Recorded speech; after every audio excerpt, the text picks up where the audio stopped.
बहुत पहले की बात है कि एक गांव में एक बूढ़ी औरत और इसकी अक्लमंद शोख और चंचल नवासी एक साथ रहते थे।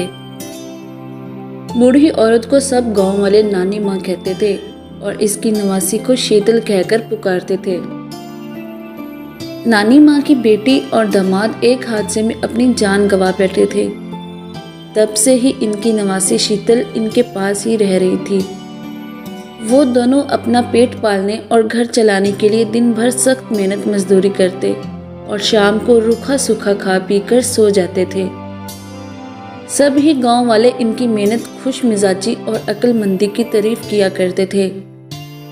खास तौर पर शीतल की बातों और उसकी आदतों का तो सभी गुण गाते थे। नानी माँ के बेटे, बहू, पोते और पोतियां करीब के एक बड़े शहर में रहते थे।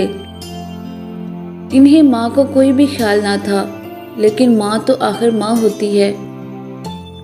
इस साल नानी माँ को अपने बेटों, बहू और पोते पोतियों की याद सताने लगी।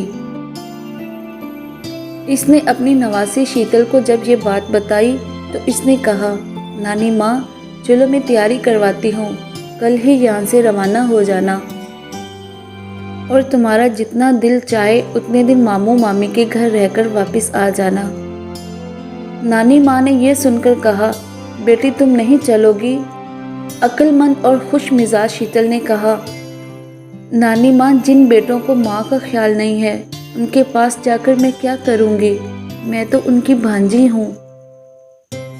कहीं मेरी ममानियों को मेरा जाना पसंद न आए। नानी माँ ने अपनी प्यारी नवासी की इस अक्लमंदी वाली बातों पर बेटों से मिलने का इरादा तर्क करना चाहा, लेकिन शीतल ने इन्हें मना कर दिया।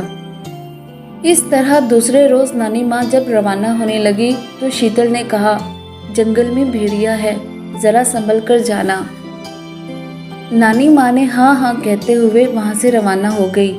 जब नानी माँ जाने लगी तो शीतल इन्हें दूर तक छोड़ने आई।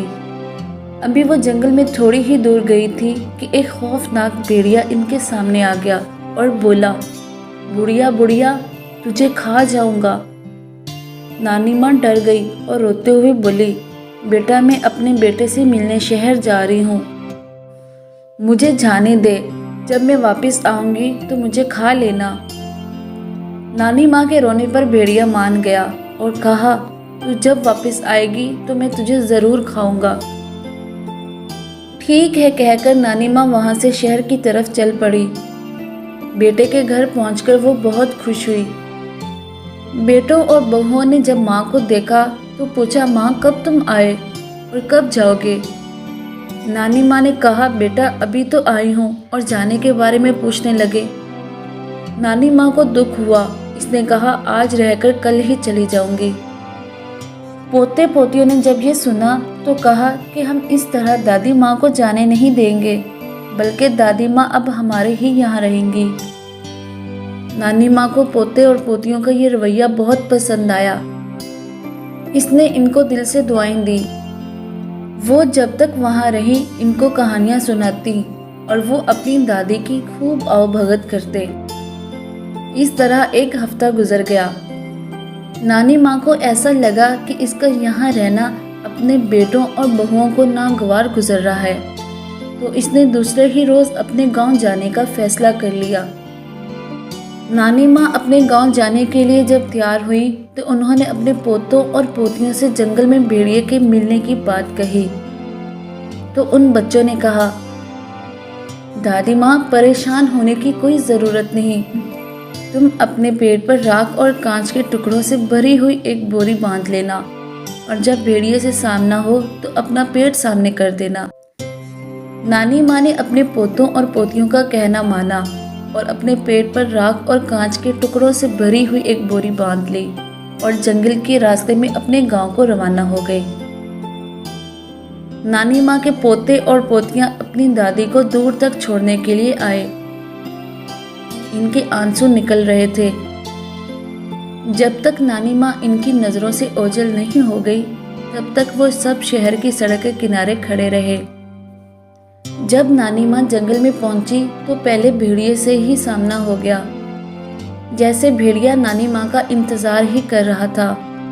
भेड़िया सामने आया और बोला, बुढ़िया तू ही बता, मैं तुझे पहले कहाँ से खाऊं? नानी माँ बोली, बेटा मुंह तो मेरा पतला है, हाथ मेरे हड्डी हैं और पाँव मेरे गले हुए हैं, मोटा और तगड़ा सिर्फ मेरा पेट ही है, इसीलिए तो पहले इसी को खा। भेड़िए ने देखा सचमुच नानी माँ की तो तूंत बहुत मोटी तगड़ी और ताजी लग रही थी। फौरन वो लपका और नानी माँ के पेट पर अपने नोकीले दांत गाड़ दिए।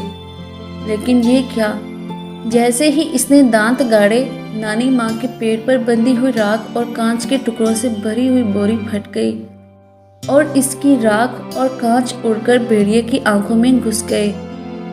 इस तरह भेड़िए की आंख में खूब जोर का दर्द होने लगा। वो करहाते हुए इधर उधर भागने लगा।